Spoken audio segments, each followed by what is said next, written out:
If you want to know, is Ulefone Power 2 worth 160 bucks? Short answer is yes. And if you want to know exactly why, then hit that subscribe button and continue watching. On first glance, what fascinated me is rich package content. You get everything you need, included case is high quality and appealing. Design is interesting. Ulefone skillfully masked Power 2 thickness. With majority of housing made of metal, you get attractive and well-built device.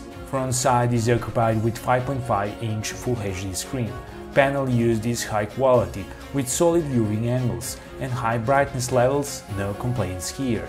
Except bezels, they could be a bit thinner, but not a big deal really. Android version used is 7, which is great. Thing which I don't like is theme, it is not really appealing for my eye. If you share my opinion, no worries, custom launcher will easily fix this so-called issue. Overall, OS speed is excellent, as used MediaTek chipset is capable, which will offer you nearly flagship-grade experience in terms of speed in which tasks get completed. This leads to fast application loading speeds, and 4 GB of RAM is enough for you to virtually never feel a need to have more. Ulefone Power 2 use on-screen buttons. Only navigation hardware key is integrated in fingerprint sensor. Ulefone should offer here 2 more hardware buttons, so you can choose between on-screen or hardware button option.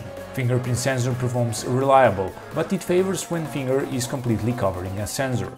Let's not forget basic function telephony, which works flawlessly in both ways, loud and clear. Speakerphone is mediocre in terms of loudness, but output quality is acceptable.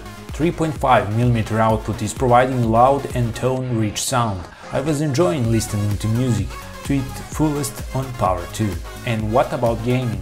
Well, this is not something to stay behind on Power 2. Chipset is capable and majority of games run fluently, so if you're a gamer, don't be worried.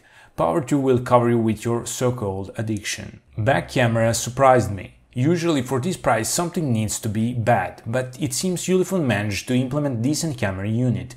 Produced pictures are decent and usable in variety of situations.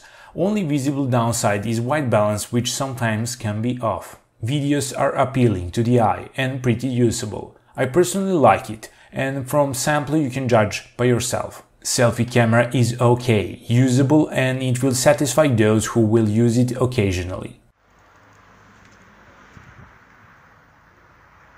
Front-facing camera, video and audio test. One of main marketing highlights for Power 2 is battery life. Let's get technical a bit. Battery charge test shows a bit lower capacity, but it is in margin of error. On-screen time is astonishing, with over 12 hours of on-screen time. In real life, if you are a person who has a lot of on-screen time, you will have 2 days with ease. Number of days can increase if your user pattern is less aggressive.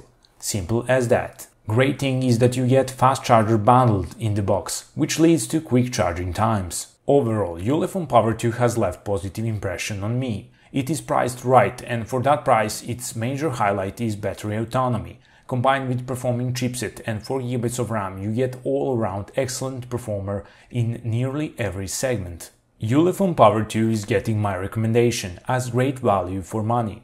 And if you like this kind of reviews and related tech stuff, subscribe if you already didn't. Links where you can find Ulefone Power 2 can be found in description box down below. And until next video, see ya!